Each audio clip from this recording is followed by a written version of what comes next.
Good morning, Margaret. Good morning, Kristen. Thanks so much for taking the time to meet with me today. My pleasure. Tell me a little bit about your role here at Dash. My role at Dash, primarily I deal with a person's finances and their support systems around their finances. So I am a client accounts administrator, that is my title. So that involves me auditing all the documents, the expenditures that a person has throughout the course of the month.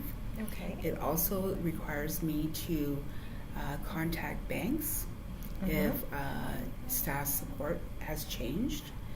It also requires me to communicate with the government, the CSWs, about the financial plans, and also with family members. We discuss benefits, we discuss investments. If they have questions about what the person is spending monthly, these questions typically come to me. Okay. So you're a busy person. Pretty much, yeah. Okay, great. Thank you. For an LS that may not have attended or planned a financial plan meeting, what could you tell them about these meetings and what kind of preparation is involved? Okay, so these meetings are hugely important, and it's necessary that you're very well organized and you have things together that are required. So you're going to be required to bring an updated possession list. Okay. So you would find the old possession list in the green file at the very back. So you want to make sure that any purchases that are over $100 or more are listed on the possession list.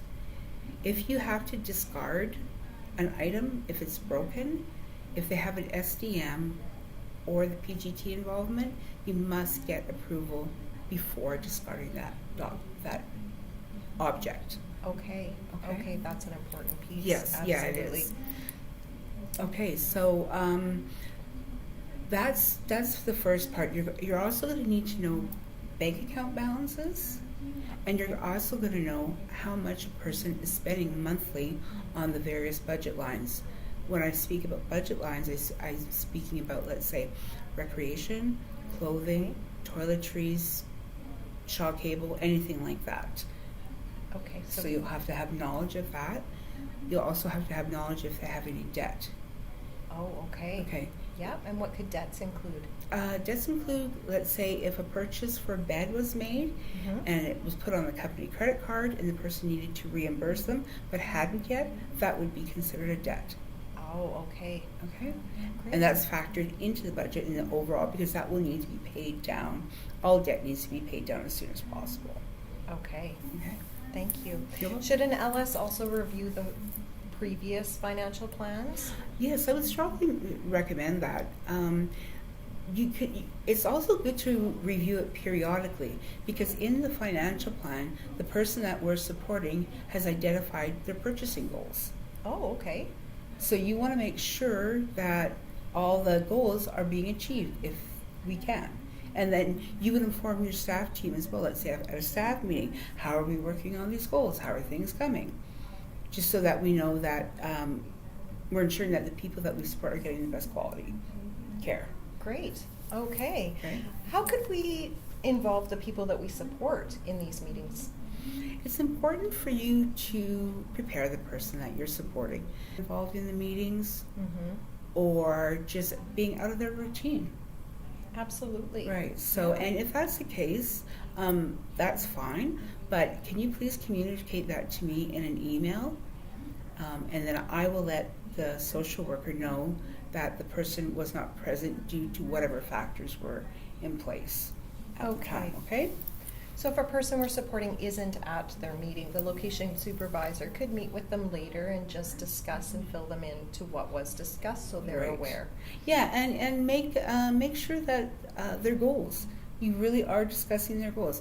I find that having done this, that the people that are able to verbalize it, the goal piece of the financial plan is the most exciting piece. Because we talk about travel and purchasing, saving for things, let's say a saltwater pool.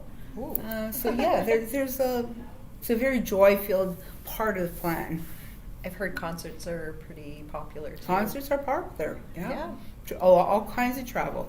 So when we speak about travel too, it's important to remember when goal setting that The support staff, the person that we're supporting, has to pay for staff wages when That they're is an going on trips and whatnot. So they don't have, if they have limited resources, so you need to plan accordingly. Great. Okay, there's a lot of pieces to this meeting. Yes, there is. Okay. Yeah. Thank you for clarifying. What are two ways that adult funds and youth funds are managed differently? So the first thing that is different is most youth do not have a bank account. Okay. A bank account is typically not established till just prior they turn 18. Okay, and so you have no banking to worry about. The second way it differs is that they have many different budget lines that are very specific. Those include allowance, personal, clothing, Christmas, school, birthday, and gift card funds. So you're going to have transaction records and the fund records and receipts attached to all of those documents. Wow, that's quite a month-end report to put together. Right. Okay. Yeah, and that's one thing that when you're performing financial audits, you can ensure that things are being put together weekly, and you're looking at it at least on a weekly basis, so you can spot any errors or make corrections right at the time instead of it sitting for a month. Right, so you want to be really organized. Yeah, for sure, yeah, really organized. Okay, thank you. Please explain a little bit about the Manitoba Supports for Persons with Disabilities, formerly known as EIA. Right. So if the person that we're supporting has a prolonged or a severe disability, they will be going on this program. They would only have to be applied for once. If it hasn't been applied for yet, the CSW will be part of that planning process. Okay. Okay. So so every 2 years we have to declare income for the person, even if they're on just the support system. They're not working. Okay. So we're going to review, they want you to review and confirm information about them. So what's their name, what's their address, what is their health card number, what is their date of birth. So you have to look at the top of the document very closely to ensure that's accurate. You're then going to answer questions like, are they working?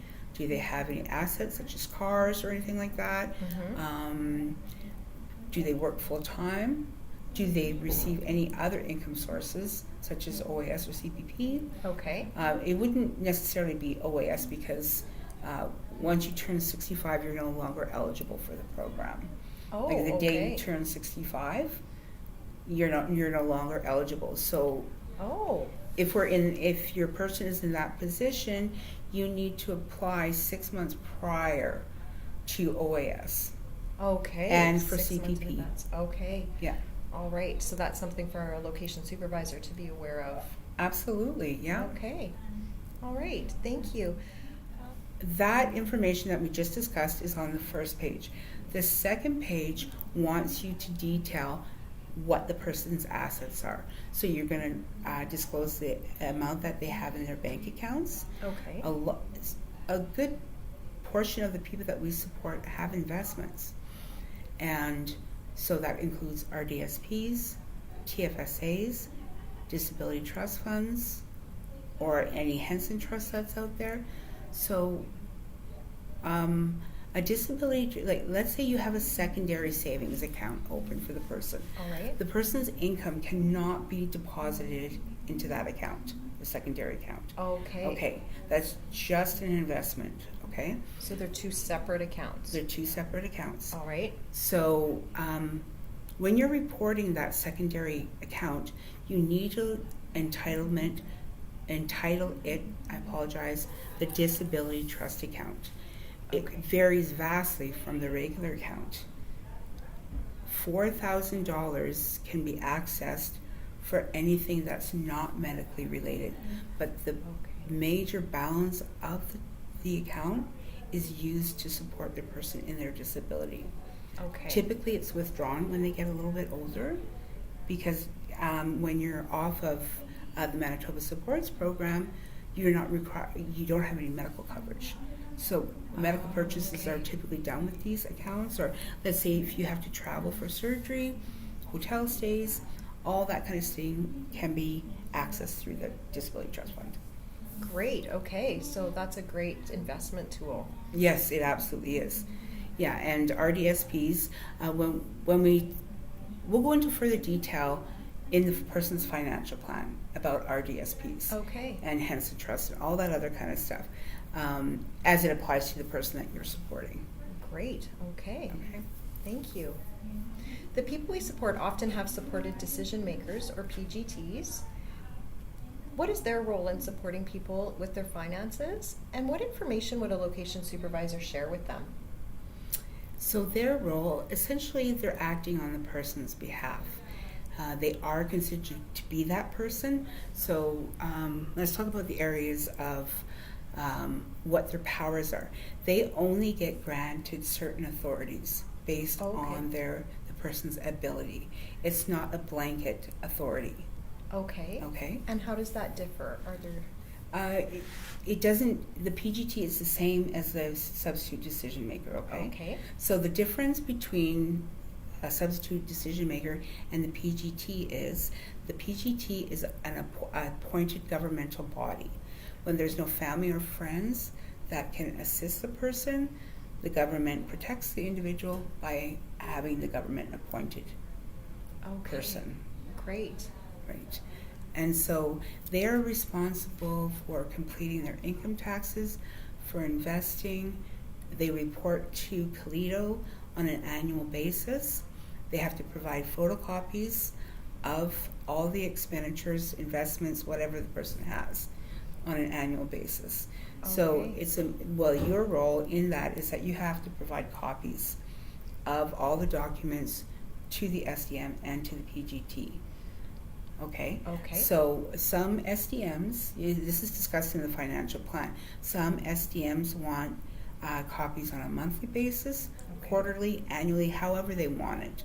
Okay, and you have to make sure that you have those copies available to them and that they are legible. These are legal documents and they're reviewed by legal bodies.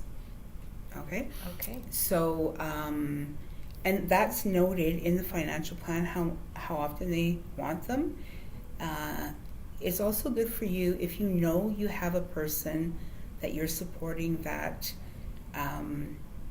sometimes paperwork was missing, copies, files aren't completely together. Okay. It's important that you keep a separate folder for each person in the location. So let's say they have a PGT as their decision maker. Okay. They need to fax that information to them on a monthly basis. Okay. So the day you fax the document, you should be placing the copy of that document in that folder. Keep a folder for yourself. Okay. And then the SDMs, same thing. You have to give it to them, but keep an extra copy for yourself in case there's any questions or you need answers to things, especially involving receipts. Okay. So the one thing about the PGT, they require, if they send money to the person for an authorization for expenditure, the person is responsible for submitting the original receipts to the PGT. Okay, so we would keep a copy of those receipts in the file. Right. All right, and send the originals to the PGT. Or you don't have to keep copies of the receipts at the location. You would give the copies to me so I can check the fund records and the bank history with that. Okay. Okay. Thank you. So it is important that any financial decision is discussed. If a person, let's say, wants to buy a new TV, and it is part of their financial plan, you still need to submit an authorization for expenditure. It needs to be signed by the SDM or the PGT prior to purchase. Okay, and it goes to the CSW as well. Right. Okay. Yeah. Thank you. You talked about faxing into the PGT. We never email, just to clarify, we don't email finances. No, we don't. Okay. And that's very important for you to know. Sometimes I have questions about bank account balances, or let's say we're establishing a new bank account for a person. It's important that that documentation is not sent via email. I would require the hard copy of that documentation. Okay. Okay, because it has too much personal information on it. Okay. Yeah. What is one piece of advice you could offer a location supervisor when it comes to supporting someone with their finances? Well, I have more than one piece of advice to offer. Great. The first, the biggest piece of this is to be organized, to make sure you know what's happening with the person's finances. That's really, really important. So you want to make sure that expenditures are appropriate, that they're receiving their income when they should receive it, Right, that would be that they're not having bank withdrawals that you don't know what they are. And if you don't know what they are or the deposits are, you have to find out what it is, and then you have to let the file know. So that advises me, that advises licensing as well. Okay. Okay. So be timely and ask a lot of questions. This is a huge learning curve, your new role. And there's never any problem with answering questions. You would first ask, you could ask your location support team, be part of your pod. You can talk to your program manager, and you can talk to me if you need some answers. Great, so there's lots of resources available to new location supervisor. Yes, yeah, there absolutely is.